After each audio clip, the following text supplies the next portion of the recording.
souvent, quand on rentre dans une pièce, de toute façon, on refroidit la pièce quand on est le patron. Elle ne tourne plus naturellement, alors que là, j'ai vraiment vu l'entreprise fonctionner normalement.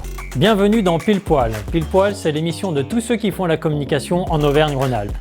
On vous emmène découvrir des personnalités, des stratégies de marque. On vous emmène aussi découvrir les illustrateurs et illustratrices dans leurs ateliers. Et puis en fin d'émission, vous retrouverez le top 5 des articles qu'il fallait lire ce mois-ci sur ourscom.fr. Ce mois-ci, mon invité, c'est Walter White. You're goddamn right. Alors non, pas Walter White, mais son quasi-sosie officiel, Laurent de la Clergerie, le patron de LDLC. Bonjour Laurent, bienvenue. Bonjour Mathieu. Alors jusqu'à quel point il vous ressemble Walter White? Alors ça, c'était une surprise, parce que je me demandais ce que ça donnerait Laurent de la Clergerie sans cheveux. Et quand j'ai vu effectivement la ressemblance avec Walter White, j'ai un petit peu halluciné. C'était pour l'émission Patron Incognito. Exactement, c'était le passage en Patron Incognito où on était allé à la transformation extrême qui était de supprimer tous les cheveux, c'était pas une calotte ou autre. Et la surprise, c'est qu'effectivement à la sortie, je ressemblais à Walter White de façon très claire. Pour rappeler, LDLC, c'est 100 magasins, 7 sites marchands.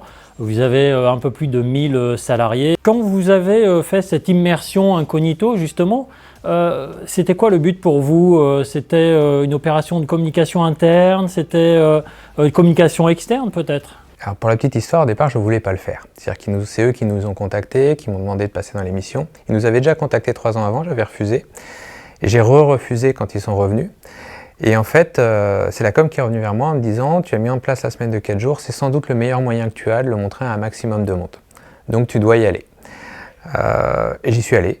Et je regrette vraiment pas parce que c'est une vraie belle expérience. On se demande toujours derrière cette émission comment ça se passe entre le patron et les employés. Est-ce qu'ils savent, est-ce qu'ils savent pas? Ils savent pas, évidemment. Mais surtout, ce qu'on ne voit pas dans l'émission, c'est qu'on passe 8 heures avec chacun d'entre eux. On passe une journée complète de travail.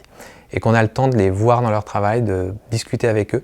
Et de discuter avec quelqu'un qui ne sait pas qu'on est le patron et qui ne nous considère pas non plus comme un collègue ou un employé. Donc il va tout nous dire. Et de la même façon, lui va voir l'homme qui est derrière le patron parce qu'on est totalement humain avec eux dans ces moments-là. Et ça crée une relation vraiment spéciale qui reste même après l'émission d'ailleurs.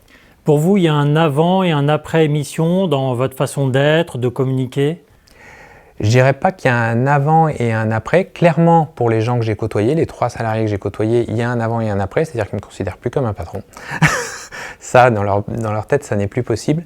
Après, le côté très intéressant, c'est effectivement de voir son entreprise de l'intérieur comme on l'aurait jamais vu.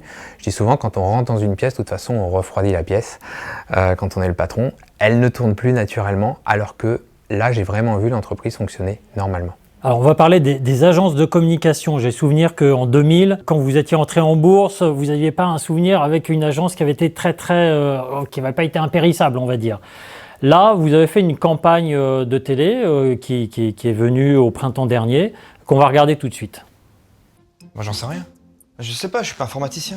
Mais tu t'y connais en ordi, toi? Bah non, je fais des vidéos, c'est tout. Bah écoute, si t'as une question, appelle LDLC. Il m'a dit appelle LDLC. C'est qui cette LD? Je sais pas. Mais si elle sait, on l'appelle. Des besoins en informatique? LDLC, on est là pour vous aider.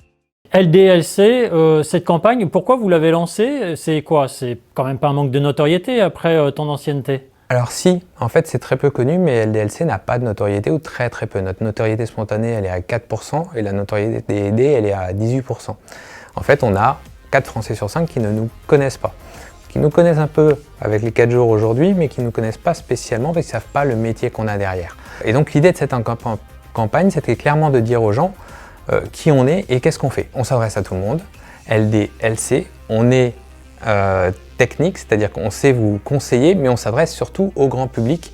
On ne s'adresse pas que aux passionnés, on est le bon ami, c'est ce qu'on voit un petit peu dans la campagne, on est l'ami qui est capable de vous aider quand il y a un problème, mais aussi de vous équiper quand vous en avez besoin. En termes de notoriété, vous êtes aussi sponsor de différentes équipes, par exemple LDLC Asvel, donc qui porte le nom, l'équipe de basket de LDLC. Vous avez une équipe de e-sport aussi, avec l'OL cette fois-ci. Alors c'est quoi? C'est de la notoriété ou c'est plutôt que vous êtes une entreprise du territoire avec des équipes sportives de la métropole lyonnaise? Je le prendrais plus dans ce sens-là, parce qu'en fait, clairement, quand on est sponsor d'un club ou sponsor d'une équipe, au moment où on devient sponsor, l'année où on devient sponsor, oui, on gagne quelques clients dans les fans, dans les gens qui supportent l'équipe. Si on reste dans les années d'après, en fait, ces clients, on les a eus et les fans ne changent pas tous les ans. Donc, les années d'après, quelque part, on ne paye plus pour avoir des clients en plus, on paye plus parce qu'effectivement, on est dans la région et on est une grosse entreprise de la région et à un moment, on doit rendre une partie de ça à la région et la faire vivre et la faire participer à la vie globale nationale. Vous avez réalisé un coup de maître, c'est-à-dire que l'équipe porte le nom du sponsor. Ça arrive quand même assez rarement.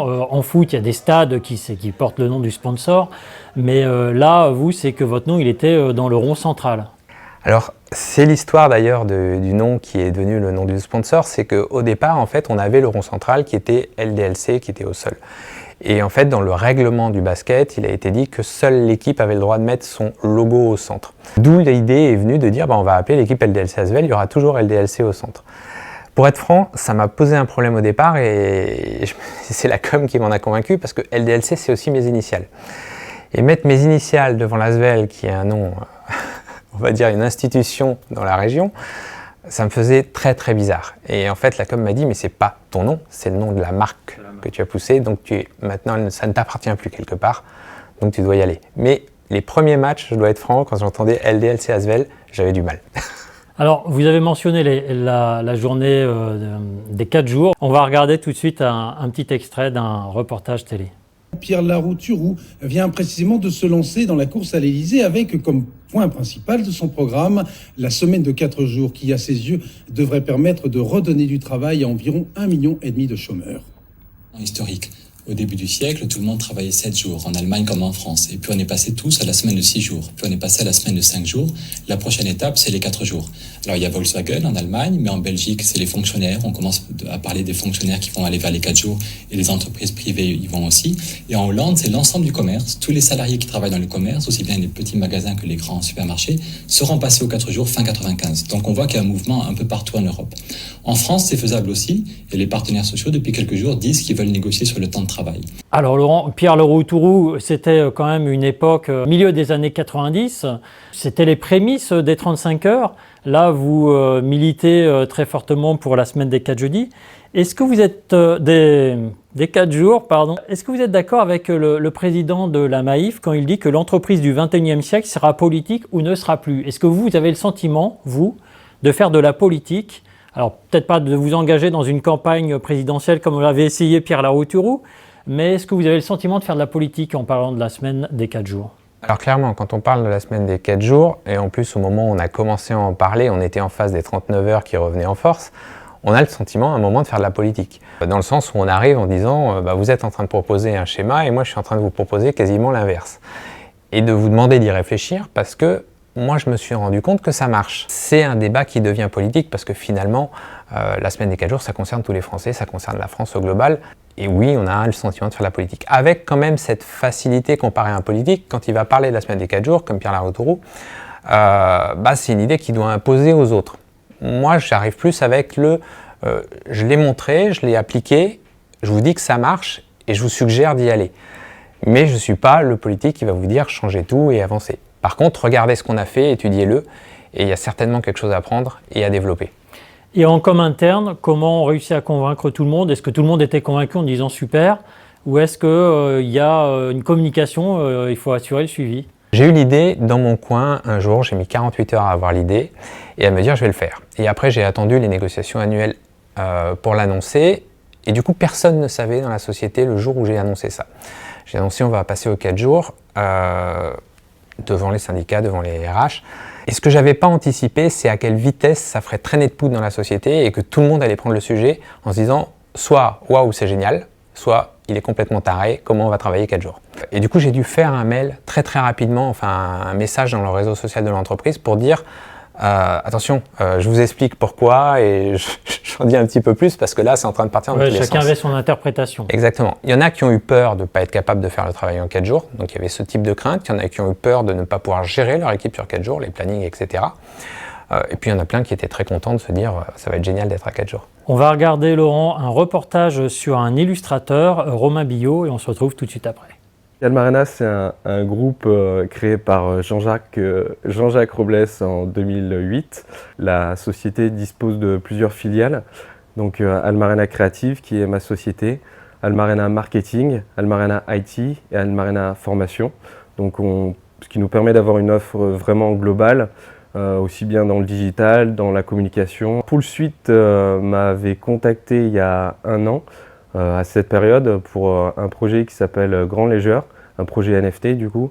Donc l'idée c'était de donner la possibilité aux gens de se créer son propre avatar sous forme d'un avatar airbrush dans le style des années 80. J'ai travaillé aussi avec des clients dans le monde de la mode, avec Mike Amiri, du luxe, Dior, Red Bull. Récemment, j'ai refait aussi l'identité du FC Annecy, un club de foot qui a été promu en Ligue 2. Alors moi, j'ai longtemps été inspiré par le travail typographique de Alex Trochu, d'artistes aussi français comme Thomas Cantoni, Charlotte Delarue, qui pareil ont un univers très rétro et puis moi, ça m'a beaucoup aidé à me trouver. Et aussi des artistes musicaux comme Justice, Daft Punk. C'est vraiment des références pour moi et qui m'aident tous les jours à m'inspirer et puis à construire mon identité propre. Laurent, vous utilisez beaucoup LinkedIn dans votre communication, parfois de manière surprenante, comme cette petite vidéo où on vous voit danser comme Hugh Grant. Comment vous utilisez LinkedIn? Ça vous est venu spontanément ou vous avez vu, c'est un réseau social professionnel plutôt sérieux? Alors en fait, j'utilisais pas du tout LinkedIn avant la semaine de 4 jours. Mais LinkedIn, effectivement, c'est un réseau social sérieux, de cadres, dirigeants. Et donc sans doute le meilleur endroit pour pouvoir s'adresser à tout le monde en expliquant l'expérience qu'on a vécue avec la semaine de 4 jours, son développement, où elle va, et pourquoi aujourd'hui, personnellement, je suis convaincu que c'est une solution qui s'appliquerait à beaucoup d'entreprises. Et effectivement, je l'utilise soit de façon un petit peu comique en imitant Hugh Grant dans ses danses, pour garder un côté fun dans l'histoire et essayer de toucher le maximum de monde, soit de façon beaucoup plus sérieuse en expliquant très concrètement ce qu'on fait au jour le jour, les avancées qu'on a vues, le ressenti de nos collaborateurs, et puis des retours d'expérience réguliers pour que les gens se rendent compte qu'en fait, ce qu'on a mis en place fonctionne. Là, vous faites participer votre communauté, par exemple dans le choix du titre du livre que vous allez bientôt sortir. Tout à fait, ça c'est la dernière chose, c'est le dernier post que j'ai fait, où justement face au titre du livre, où j'avais le titre mais j'avais pas le sous-titre que je pouvais mettre, je me suis dit bah tiens, le mieux finalement c'est sans doute de demander à ceux qui demain vont prendre le livre un petit peu ce qu'ils ressentent de ce que moi j'avais en tête et puis des idées qu'ils pourraient avoir. Et effectivement le titre final que je choisirais n'est aucun des 3 que j'avais proposé. Vous avez déjà arrêté la date de sortie? Alors la date de sortie précise, je ne l'ai pas parce qu'il y a des délais, mais ça va être début mars. Il y a encore la couverture à finir. Et puis après, dès qu'on rentre dans le process, il sortira en numérique, en papier. Je l'espère dans toutes les bonnes librairies. Merci Laurent. Nous sommes déjà arrivés à la fin de cette émission, mais avant de nous séparer, nous allons regarder le top 5 des articles les plus vus ce mois-ci sur ourscom.fr. Dans le recap ce mois-ci, 5 actus d'agence et en bonus, la refonte de marque du groupe Panzani. Cédric Morel prend du recul et laisse l'opérationnel à Alexandre Chauveau. Le fondateur et patron de l'agence Hula Hoop vient en effet de nommer un directeur général pour assurer le développement de l'agence présente à Lyon, Montréal, Bruxelles, Genève et Paris. Le spécialiste des solutions vidéo digitales Show Heroes ouvre un bureau à Lyon. Une opportunité de se rapprocher de ses clients annonceurs et agences médias pour la société allemande, aussi implantée à Paris. Salim Oumoura pilotera le bureau lyonnais. Guillaume Faure, cofondateur de la société Autanka Productions, s'adosse au groupe Evisiance, bâti autour des Imagineurs. Le groupe de Daniel Vautrin achève ainsi sa 7e acquisition. La 4e à Lyon après les Imagineurs, Day on Mars et Fresh. Chez Zoll, Éric Boisson a trouvé la bonne recette. L'agence digitale lyonnaise clôture une année 2022 en croissance de 23% à 5,2 millions d'euros. Entre 2016 et aujourd'hui, l'agence a vu ses effectifs être multipliés par 5. Un succès que le dirigeant explique notamment par une offre sur mesure proposée à ses clients. La Loire tient enfin son réseau des professionnels de la com. Sous l'impulsion d'Isabelle Michaud-Tracou, Claire Sordet et Isabelle Pose, le nouveau collectif se baptise Sabajas et veut fédérer localement. En bonus, le groupe Panzani refond son identité de marque. Racheté en 2021 par CVC Partners, le groupe s'appuie sur sa marque forte et se dote d'une nouvelle signature, Bien nourrir sème l'avenir. Toutes ces actus et bien d'autres sont à lire sur le site ourscom.fr et dans la newsletter du 4h. Eh bien, Laurent, merci pour ce moment. Merci d'être venu dans l'émission Pile Poil. Merci à l'agence Tintamarre qui nous accueille chaque mois dans son studio. Quant à moi, je vous donne rendez-vous le 21 mars pour la cérémonie des ours de la com. Nous consacrerons une émission spéciale à cet événement dans le mois prochain. Et puis n'oubliez pas, le hors-série Constellation est sorti depuis quelques semaines, une lecture indispensable. ChatGPT, et c'était Donne-moi une bio de Laurent de la Clergerie. Alors je viens d'installer TikTok pour voir la vidéo du Grant. Sans hésiter LinkedIn, puisque c'est là que je communique au maximum. Justement, découvrir un petit peu TikTok pour voir comment on peut communiquer de façon plus large. Génération Do It Yourself, Alain Ducasse, parce que j'adore la cuisine. Alors je vais vous surprendre et vous parler d'une étudiante de l'école LDLC qui est Mathilde Grandy et qui a monté son agence de com.